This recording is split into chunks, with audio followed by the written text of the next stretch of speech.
चालू रखो। देखो बच्चों, आज की बहुत अच्छी क्लास होने वाली है।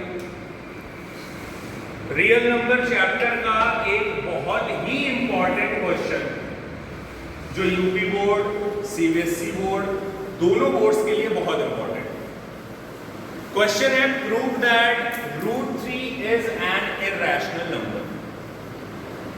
देखिए, इस क्वेश्चन को प्रूव करने के लिए दो डिफरेंट प्रोसेस होते हैं। पहला बाय डिवीजन मेथड। आप लोगों ने क्लास 8th में डिवीजन मेथड पढ़ा होगा, स्क्वायर रूट फाइंड करने में।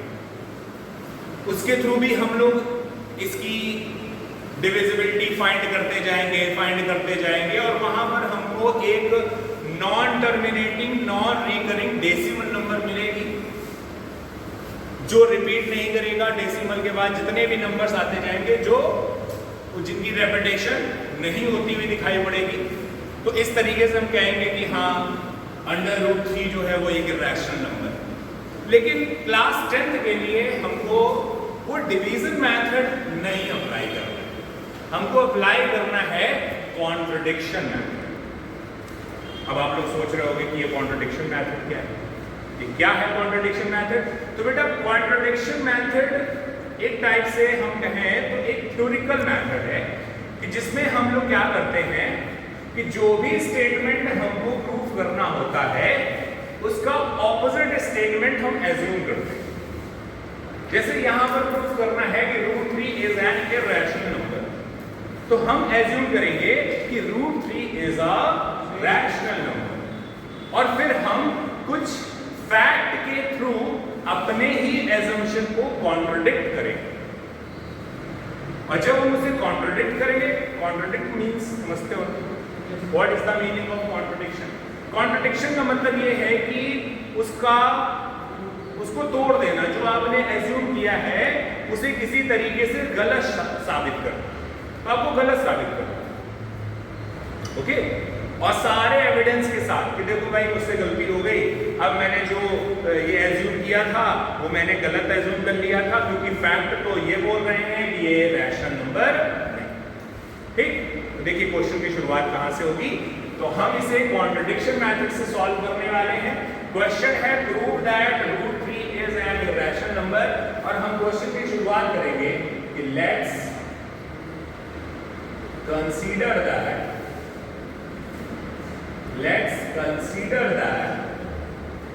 √3 is a rational number. √3 is a rational number. तो बेटा, अगर √3 रैशनल नंबर है तो कोई यहां पर बैठा ऐसा स्टूडेंट जो मुझे रैशनल नंबर की डेफिनेशन बता दे, तो अभी के अभी उसको चॉकलेट गिफ्ट देंगे। चॉकलेट देंगे क्योंकि तुम बता दो। तो रैशनल नंबर की डेफिनेशन होती है those numbers which can be expressible in the form of p by q where q does not equal to 0, क्योंकि 0 तो एक इंटीजर है, लेकिन q जो डिनोमिनेटर है उसकी वैल्यू 0 नहीं होनी चाहिए। इस चीज का ख्याल रखना, ठीक है ना? यहां पर p और q दोनों इंटीजर्स होंगे, ये भी ख्याल रखना, ओके? तो हमने इसको लिखना शुरू किया since √3 is equal to p by q। अब यहां पर p और q क्या है? तो यहां पर लिखेंगे where p and q both are co-prime number। अब कुछ बच्चे सोच रहे होंगे, सर ये को-प्राइम नंबर क्या है? तो co-prime number is a pair of two numbers whose HCF is 1। Co-prime numbers दो नंबर्स का एक ऐसा पेयर होता है जिसका HCF 1 होता है। क्या होता है? HCF 1, okay? जैसे अगर हम आपसे कहें दो कंसेक्यूटिव नंबर्स बोलो, कंसेक्यूटिव मतलब सीक्वेंस से आने वाली, जैसे 13 और 14, अब यहाँ पर मैंने लिखा 13, तो 13 को आप लिख सकते हो 1 into 13, 14 को लिख सकते हो 1 into 2 into 7। अब सबको पता है HCF क्या होता है, मैंने HCF आपको बताया। HCF होता है कॉमन नंबर। तो देखो कॉमन 1 ही तो है, यानी HCF क्या हुआ, और क्या 1 के अलावा तुम्हें कुछ कॉमन दिख रहा है? 2 देखिए 14 में लिखा हुआ है, लेकिन 2 14 में नहीं। 13 आपको इस वाले नंबर में दिख रहा है, लेकिन 13 यहाँ नहीं दिख रहा। 7 आपको 14 में दिख रहा है, लेकिन 7 आपको 13 में नहीं दिख रहा। तो 1 ही कॉमन नंबर। अब 1 कॉमन नंबर है, इसका मतलब HCF क्या हुआ, 1। तो दो ऐसे नंबर्स जिसका HCF 1 होता है उसे हम को प्राइम नंबर्स कहते हैं। क्या कहते हैं? को प्राइम नंबर। यानी इसका मतलब है, आपको थोड़ा सा और समझना पड़ेगा। इसका मतलब 1 के अलावा और किसी दूसरी नंबर से ये दोनों डिवाइडेड नहीं, केवल 1 से डिवाइडेड होगी, 1 के अलावा और ये किसी भी नंबर से डिवाइड नहीं होगी। बोलो, इज दैट क्लियर? समझ आया? नहीं समझ आया? इसके आगे इसके बाद देखेंगे, देखिए तो अब यहां से आप क्रॉस मल्टीप्लाई करें, p इज इक्वल टू √3। अब आप क्या करेंगे, आप स्क्वायर करोगे। क्या करोगे? स्क्वायर करोगे। तो squaring on both side, squaring on both side, आप दोनों साइड में स्क्वायर। तो बेटा ये हो गया p square is equal to 3q square. p square is equal to 3q square, 3 को अपॉन में लेकर के जाएंगे, यानी p square by 3 is equal to q square. आपने 3 को ट्रांसपोज कर दिया, p square by 3 is equal to q square. अब यहां पर रुक जाओ और जरा सोचो, दिमाग में जोर डालो और सोचो कि अगर p स्क्वायर को 3 से डिवाइड करते हैं तो हमें क्वोशिएंट मिलता है q स्क्वायर। इसका मतलब ये है कि p square is completely divisible by 3। p square is completely divisible by 3। तो बेटा अगर p स्क्वायर 3 से डिविजिबल है, so we can say that p will divisible by 3 as well। अगर p स्क्वायर 3 से डिविजिबल है तो p भी 3 से डिविजिबल होगा।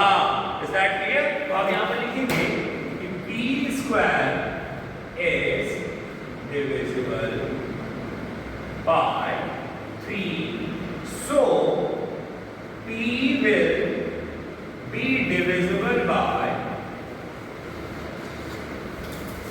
3 as well। और जो आपने अभी स्टेटमेंट क्रिएट किया है उसे आप इक्वेशन फर्स्ट बनाना। ओके, अब मेरी बात समझो।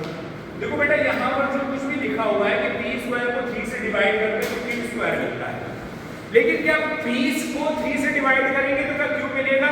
नहीं, आप ऐसा नहीं कह सकते।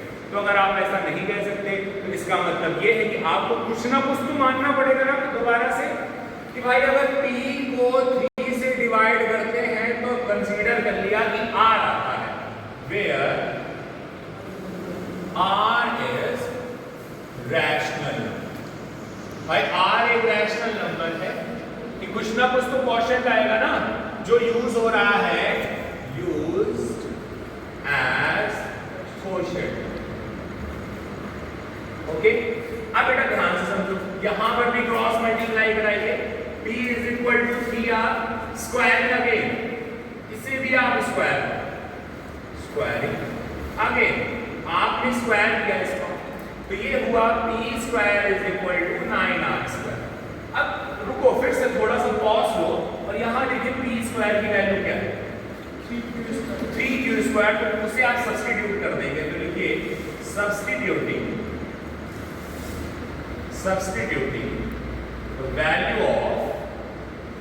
the value of p square। यहां पर सब्स्टिट्यूट करिए, 3q square is equal to 9r square. क्या 3 से 9 को कैंसिल कर सकते हैं? क्या मिलेगा हमें? q square is equal to 3r square. 3 को फिर से ट्रांसपोज करेंगे left hand side, q square by 3 is equal to r square. रुक जाओ और देखो क्या इसी के जैसा तुमको ये नहीं दिख रहा? तो जैसे आपको सेम टू सेम दिख रहा है, तो यहां पर आपने लिखा कि p स्क्वायर अगर 3 से डिवाइड होता है तो p P भी 3 से डिवाइड होगा तो सेम आप यहां पर भी वो स्टेटमेंट डिलीवर कर सकते हो कि if q square is divisible by 3, so q will be divisible by 3 as well. तो इसे आप इक्वेशन सेकंड बनाओ. इक्वेशन फर्स्ट कह रहा है कि P 3 से डिवाइड हो जाएगा. इक्वेशन सेकंड कह रहा है कि Q भी 3 से डिवाइड हो जाएगा. अब तुम सोचो, यहां पर आपने कहा था कि P और Q दोनों क्या है? को प्राइम नंबर है. को प्राइम नंबर का मतलब इनका HCF क्या होगा? 1. HCF 1 होगा तो इसका मतलब क्या होगा? इसका मतलब ये है कि ये किसी और दूसरे नंबर से डिवाइड नहीं होंगी. लेकिन इक्वेशन फर्स्ट और इक्वेशन सेकंड के अकॉर्डिंग, इक्वेशन फर्स्ट और इक्वेशन सेकंड के अकॉर्डिंग क्या कहोगे? ये इक्वेशन फर्स्ट तो कह रहा है कि ये तो P तो 3 से डिवाइड हो जाएगा और Q भी 3 से डिवाइड हो जाएगा. इसका मतलब P और Q दोनों का एक कॉमन फैक्टर 3 हो गया कि नहीं? तो आप लिखेंगे from equation first and second,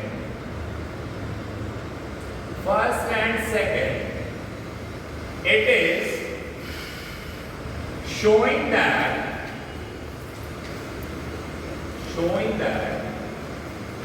3 is a common factor of P and Q both, but our assumption was P and Q is co-primes. मतलब क्या हुआ कि 3 और Q दोनों कॉमन, 3 जो है वो P और Q दोनों का कॉमन फैक्टर है, लेकिन हमारा एजम्पशन था कि P और Q दोनों क्या हैं? Co-prime. That means it's a contradiction. मतलब ये एक क्या है? कॉन्ट्रडिक्शन है. क्या है? Contradiction of our assumption. Assumption की जगह पर आपको एक दूसरा वर्ड यूज करना चाहो तो सपोजिशन भी लिख सकते हो. सपोजिशन, ठीक है ना? तो अल्टीमेटली